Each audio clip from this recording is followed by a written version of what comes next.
नमस्कार साथियों, स्वागत है आपका हेवलवाणी डिजिटल मीडिया में। और आज हम हैं उत्तराखंड राज्य के देहरादून जिले के एक सुदूरवर्ती इलाका लाखा मंडल में, जो कि भगवान भोलेनाथ के मंदिर के लिए प्रसिद्ध है। और प्राचीन काल में पांडवों का जो लाक्षागृह जलाया गया था, उस लाक्षागृह के स्थान के रूप में भी जाना जाता है। और इस मंदिर की क्या विशेषताएं हैं, इस मंदिर का क्या महत्व है, इस मंदिर की क्या इतिहास है, आइए सीधे जुड़ते हैं हम हेवलवाणी डिजिटल मीडिया के सुभाष सकलानी से और जानते हैं उनसे इस मंदिर का महत्व, इस मंदिर की विशेषताएं। सबसे पहले पुजारी जी, आप अपना परिचय के साथ हमारे दर्शकों को बताएंगे कि मंदिर की जो ये मंदिर है लाखा मंडल में स्थित है भगवान शिव और भैरव जी का, तो परिचय के साथ आप दर्शकों को आप इसकी जानकारी दें। मेरा नाम श्री केशवराम शर्मा, ग्राम लाखा मंडल। हम इस भोले के पुजारी हैं और हमारी यहाँ जो है कम से कम 8 पीढ़ी हो गई है। हम 8वीं पीढ़ी पे यहाँ जो इस पूजा अर्चना को करते आ रहे हैं। और ग्राम लाखा मंडल, तहसील चक्राता, जिला देहरादून, चौनसार बावर में ये जो क्षेत्र आता है लाखा मंडल, ये डिस्ट्रिक्ट देहरादून और उत्तराखंड का रहने वाला हूँ। शिव मंदिर और भैरव के नाम से इसे जाना जाता है।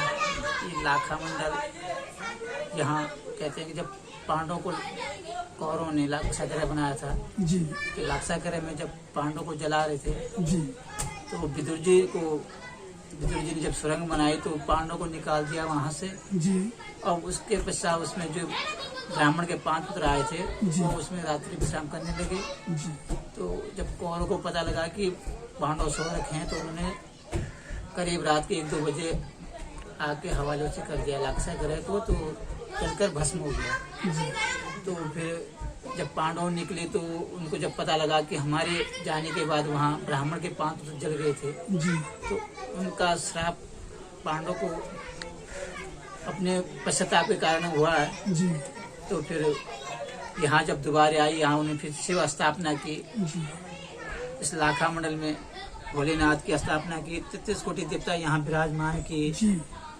और 33 कोटि देवता के बाद फिर उन्होंने यहाँ 1.25 लाख लिंग की स्थापना की। इस लाखा मंडल में 1.25 लाख शिवलिंग की यहाँ स्थापना है। आप इस परिसर में 200 मीटर के एरिया में कहीं भी यहाँ खुदाई करते हैं तो शिवलिंग निकल जाते हैं। तो आज भी इस जमीन के अंदर अनेकों शिवलिंग अभी भी अंदर हैं। जी, यदि विभाग यहाँ खुदाई करना चाहे तो सारे शिवलिंग आप निकल सकते हैं। तो वो अंदर वाला जो शिवलिंग है वो उसको पांडवों ने सत्ययुग के प्राप्ति दी है। ये सत्ययुग का है। श्रीमान महिमा नंद गौड़ जी, और वो हमें यहाँ के बारे में बताएंगे, यहाँ के इस क्षेत्र के बारे में, इस मंदिर के बारे में, और जो यहाँ के स्थानीय जो महत्व है इसके बारे में हम सीधा जानेंगे श्रीमान गौड़ जी से। सबसे पहले तो आप लोगों को हमारे इष्ट देवता के तरफ से आप लोगों को आशीर्वाद है भोले बाबा के दरबार, और हमारे लाखा मंडल पुजारियों की तरफ से आप लोगों को इस भोले बाबा के दरबार में आपको नमस्कार है पुजारियों की तरफ से। इस मंदिर की खोज गाय माता ने की है। गाय माता एक महाराजा की यमुना नदी पार से आती थी और मंदिर के अंदर जाके शिवलिंग के ऊपर दूध की धार चढ़ा के अभिषेक पूजा करती थी। जो अंदर वाला जो शिवलिंग है वो सत्ययुग का है, जिसकी खोज गाय माता ने की है। और आप लोग आगे बढ़ेंगे। और यहाँ पे मंदिर के प्रांगण में ये लाल रंग का जो शिवलिंग है ये त्रेता का है। जब रामचंद्र जी का अवतार त्रेता युग में हुआ तो उनकी धर्म पत्नी जगत माता सीता को दुष्ट रावण ने पंचवटी से हला के ले ली और श्रीलंका पहुंचाई है। रामचंद्र जी जब सीता माँ की खोज में बोलो रामचंद्र जी वन में भटके तो उनके साथ नल और नील पांडवों की सेना लेके वो सोयतबंद रामेश्वर में समुद्र के बीच में किनारे पहुंचे, उन्होंने वहां जाके शिवलिंग की स्थापना करी है। ये शिवलिंग या तो लाल रंग का शिवलिंग या तो श्वेतबंद रामेश्वर में समुद्र के बीच में वहां मिलेगा। जब रामचंद्र जी ने श्रीलंका जाने के लिए समुद्र के ऊपर पुल बना था, तो आज भी वहाँ पे वो पत्थर समुद्र के ऊपर तैर रहे हैं। या तो लाखा मंदिर के प्रांगण में ये लाल रंग का शिवलिंग, ये पूरे भारत में ये शिवलिंग नहीं मिलेगा। ये हरे रंग का शिवलिंग है। ये द्वापर युग का है। जब कृष्ण जी का अवतार हुआ था द्वापर युग में, यहाँ पे 33 कोटि देवी देवता है बच्चों, यहाँ पे 33 कोटि देवी देवता है। 1.25 लाख शिवलिंग की यहाँ पे स्थापना है। 4 युग के यहाँ पे शिवलिंग है। मन की इच्छा पूरी होती है और जन्म जन्म के पाप सारे खंडित होते हैं। और आप लोगों की, दर्शक गणों की यात्रा इस भोले बाबा के दरबार से सफल होती है। जिन्होंने इस लाखा मंडल भोले बाबा के दर्शन कर रहे हैं, उनके जन्म जन्म के पाप सारे खंडित होते हैं। यहाँ पे 15 अप्रैल को एक विशाल मेला लगता है। वो मेला पूरे भारत देश का, हिंदुस्तान का पहला मेला इस स्थान पे लगेगा। उसके बाद पूरे देश में फिर मेले होंगे और 4 धाम के कपाट उसके बाद खुलेंगे। फरवरी में यहाँ पे महाशिवरात्रि होती है, जो कि हमारे पूरे भारत देश में मनाई जाती है। जिस बहन का, जिस माँ का, जिस बेटी का, जिस भाई का किसी का बच्चा नहीं होता है, यहाँ पे महाशिवरात्रि में लोग बाग वर मांगने आते हैं और यहाँ पे उनका बेटा होता है। जिसकी संतान नहीं होती, वो औरत, वो बेटी, वो माँ से 50 साल से लेकर के 40 साल तक तो हम लोग सब चाहते हैं कि मेरी बेटी का, मेरे बहू का, मेरे पत्नी का बच्चा होगा। इस भोले बाबा की इतनी महान कृपा है। जो लेडी 60-70 साल की भी है, उसका भी बेटा हुआ। ये शक्ति आज भी है यहाँ। तो आप लोग फिर आगे बढ़ेंगे। जैसे ये जो मंदिर बना हुआ है, थोड़ा बताएंगे कि किस प्रकार के पत्थरों से ये मंदिर बना हुआ है? ये मंदिर के जैसे आपने अंदर पार्वती माँ के छोटे पैर के निशान देखे हैं जी। पार्वती माँ ने कन्या रूप में यहाँ पे शिव पाने के लिए कई हजारों साल तक तप किया था। उनके कन्या रूप के पांव के निशान है। इस मंदिर पे जिस गाय ने इस मंदिर की खोज करी है, उस गाय के पैर के निशान है, खूर के निशान, ये आपको मैं दिखा दूंगा। ये मंदिर के ऊपर से लेकर के और नीचे तक मंदिर के चारों तरफ ये गाय के खूर के निशान है। और इस मंदिर की जो बनावट है, ये मंदिर ऊपर से बनाया गया, नीचे को हथेली के ऊपर। ये मंदिर नीचे से नहीं बनाया जी, ये मंदिर ऊपर से नीचे को बनाया गया। टॉप से लेकर बॉटम तक, नीचे से हथेली के ऊपर। हथेली के ऊपर जी सर। अब आप लोग फिर आगे दुर्योधन ने पांडवों को जलाने के लिए लक्ष्य ग्रह बनाया था। वो ये जगह है, यहाँ पे चारों तरफ गिरिल लग चुकी है, सरकार ने सुरक्षा की है। तो यहाँ पे जो ये लाल ईंट है, ये चारों तरफ है। यहाँ पे महल था, महल पे दुर्योधन ने आग लगा दी और महल जल गया। यहाँ से अंदर ग्राउंड सुरंग है और नीचे आते समय आप लोगों को नीचे सड़क पे गुफा मिली, जो एक प्राचीन गुफा के नाम से पांडव गुफा। तो यहाँ से विदुर ने सुरंग बनाई और उस गुफा से बाहर निकाली। उस गुफा के अंदर जाएंगे आप लोग, उसके अंदर जाके आपको इतनी छोटी शिवलिंग मिलेगी। ऊपर शेषनाग होगा, ऊपर से पानी टपक रहा है। उसके ठीक सामने से जो सुरंग है वो केदारनाथ बद्रीनाथ निकलती है, जहाँ से पांडव लोग स्वर्ग लेने गए। उसके बगल में फिर दूसरी सुरंग है, वो आपके विराट राजा के यहाँ निकलती है। चक्रौता नागखात के बीच में एक विराट खाई है, वहाँ निकलती है, जहाँ पे पांडव लोगों ने नौकरी करी है। एक सुरंग उसके अंदर तीसरी है, वो आपके जमुना जी में निकलती है। 5 भाई पांडव लोग जमुना जी में जाके पर भी स्नान करके शिव के मंदिर में आते थे और उन्होंने यहाँ पे शिव की पूजा करी है कि हमारी विजय महाभारत में होनी चाहिए। एक सुरंग फिर उसमें चौथी भी है, वो आपके कुरुक्षेत्र में निकलती है, जहाँ पे महाभारत की लड़ाई शुरू हुई है। जो कोई इस इलाके में लाखा मंडल के अंतर्गत में 24 गांव आते हैं, 24 गांव के बीच में जिसकी मृत्यु होती थी उनकी डेड बॉडी यहाँ लाई जाती थी। ये शिवलिंग, ये धर्मराज युधिष्ठिर महाराज ने इस शिवलिंग की स्थापना करी है। इस शिवलिंग का नाम है मंडलेश्वर महादेव के नाम से। जो इंसान, जो लेडी, जो पुरुष, छोटा या बड़ा, जिसकी मृत्यु होती थी उनकी डेड बॉडी यहाँ लाते थे और पुजारी अपने घर से गंगा यमुना जल लेके आते थे। मंत्र द्वारा उस पे जल का छेड़ा मारा और मरा हुआ आदमी जीवित होता था। ब्राह्मण देवता उसको अपने हाथों से दूध भात खिलाता था। राजा दक्ष ने यज्ञ किया था। उन्होंने तमाम दुनिया के लोगों को, सबको अपने यज्ञ में बुलाया और अपने बेटी और जवाई को नहीं बुलाया। सतीमा, दक्ष राजा की बेटी। तो सतीमा ने कहा किसको? अपने पति को, शंकर जी को। हे पतिदेव, मेरे मायके में, आपके ससुराल में यज्ञ हो रहा है, आप चलिए। भगवान ने उनको जवाब दिया, हे देवी, हमारे लिए कोई चिट्ठी नहीं, कोई निमंत्रण नहीं, कोई बुलाव नहीं है। हम लोग वहाँ जाएंगे, वहाँ पे हमारा अपमान होगा। सतीमा ने अपने पति की बात नहीं मानी। उनकी आपस में लड़ाई झगड़ा हो गया। आज भी पति और पत्नी का आपस में जो लड़ाई झगड़ा होता है, ये परंपरा से चल के आया है, ये कोई नई बात नहीं है। सतीमा अपने मायका गई और वहाँ जाके उसने सभा के बीच में अपने पिताजी को नमन किया और दक्ष राजा ने अपने बेटी का नमस्कार स्वीकार नहीं लिया।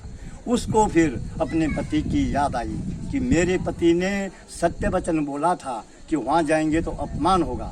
उसको क्रोध आया। किसको? सती को क्रोध आया और हवन कुंड में कूद पड़ी। वहाँ पे हवन हो रहा था, 33 कोटि देवी देवताओं का वास हो रहा था। हवन कुंड में कूद पड़ी और भस्म हुई। शंकर भगवान को पता लगा कि मेरी धर्म पत्नी भस्म हो चुकी है। उसको भी क्रोध आया।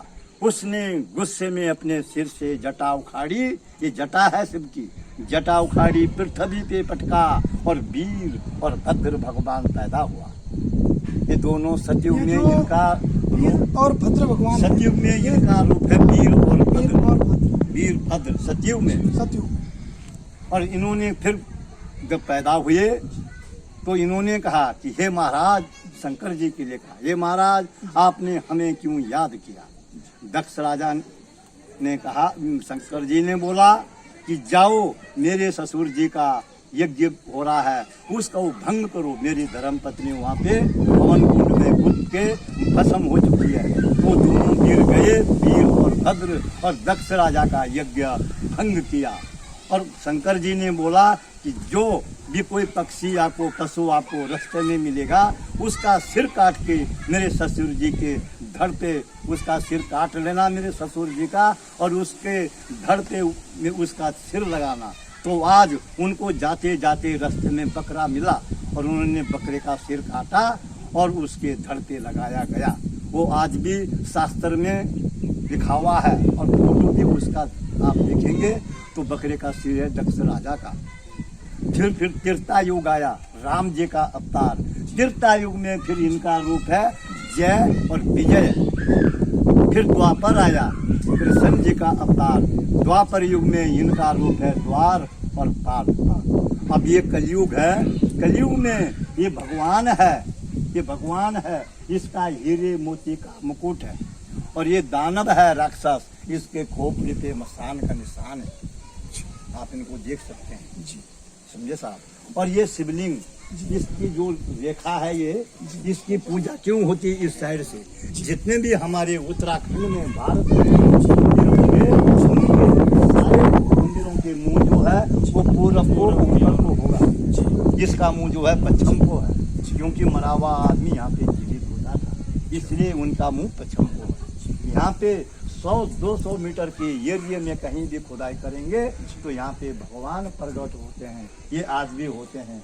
जैसा इधर ये है, तो ये जैसा नीचे ये घास मट्टी है मैदान, ऐसा मैदान पहले इनके ऊपर था, ये अंडर ग्राउंड था। तो ये 2007 में ये खुदाई में निकले और जैसे जैसे ये मंदिर बने हुए हैं, ये स्थापित उसी टाइम से है जिस समय इसका स्थापन हुआ हो। जी साहब। और ये यहाँ पे 5 शिवलिंग है, 4 आगे है और एक शिवलिंग छोटा पीछे है। इनके पीछे एक छोटा है। ये 5 भाई पांडव ने अपने इष्ट देवता के नाम से अलग अलग से उन्होंने एक एक शिवलिंग की स्थापना करी है। और ये जो ये मंदिर है, फिर कोने पे, दीवार के कोने पे इस मंदिर के अंदर सूर्य भगवान की मूर्ति थी, वो स्टोर में रख दी। और यहाँ पे जितने भी पीछे मकान है, इन मकानों के नीचे भी सारे मंदिर है। पुजारी जी, हम जानना चाहेंगे कि जो ये मंदिर बना हुआ है, बहुत ही जो सुंदर मंदिर आप देख रहे हैं, इसमें किस किस प्रकार की जो सामग्री है उसका प्रयोग मंदिर बनाने में किया गया, थोड़ा सा हमारे दर्शकों को आप जानकारी दीजिए। इस मंदिर पे और जितने भी हमारे प्राचीन इस लाखा मंडल में घर है, या भारत में कोई गढ़वाल में कोई भी घर होगा, ये प्राचीन 100-200 साल पहले की बात है।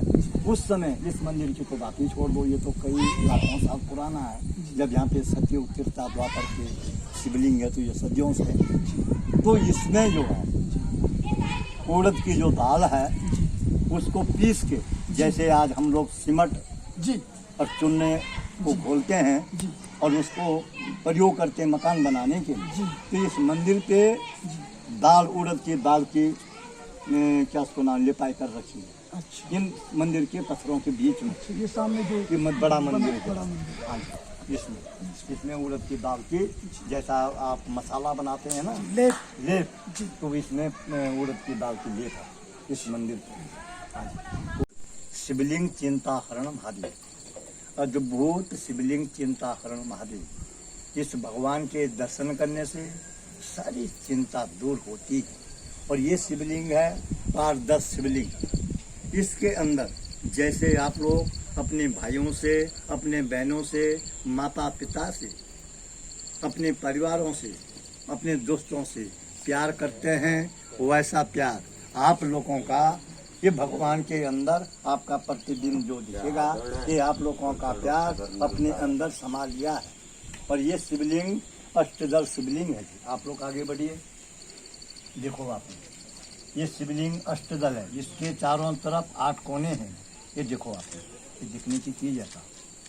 ये देखो, इसके 8 कोने हैं जी चारों तरफ शिवलिंग के। इसको अष्टदल शिवलिंग कहते हैं। राजा सगर के 60,000 बेटे थे और कपिल मुनि ने उनको श्राप दिया और सारे भस्म हुए। भागीरथ जी ने उनके कुल में जन्म लिया और शिव की तपस्या करी। कहाँ करी थी शिव की तपस्या, पता है आप लोगों को? तपोवन। यस, गंगोत्री से आगे गौमुख है, 20 किलोमीटर और गौमुख से आगे 5 किलोमीटर तपोवन तपोवन है। है। तपोवन में भागीरथ जी ने एक पैर के ऊपर 12,000 साल तक तपस्या की है और गंगा जी को मृत रूप में लाया और अपने पितृ देवताओं का उद्धार किया। इस भगवान के दर्शन करने से आप लोगों के 7 जन्म के पितृ देवताओं का उद्धार होता है। और ये शिवलिंग भी यहाँ पे खुदाई में निकला है, जैसा है ऐसा निकला है। ये जलेरी जो है ये पार्वती माँ का रूप है और ये शंकर भगवान स्वयं अपने आप है। जैसे कि अभी हमने आपको पांडव गुफा के बारे में बताया और काफ़ी लंबी ये गुफा है। और हमारे साथ अभी यहाँ पर हैं यहाँ के जो महात्मा जी हैं और हम उनसे जानेंगे कि ये जो पांडव गुफा है इसका महत्व क्या है, कितना लंबी ये गुफा है और यहाँ का जो महत्व है उसके बारे में हम सीधे जानते हैं महात्मा जी से।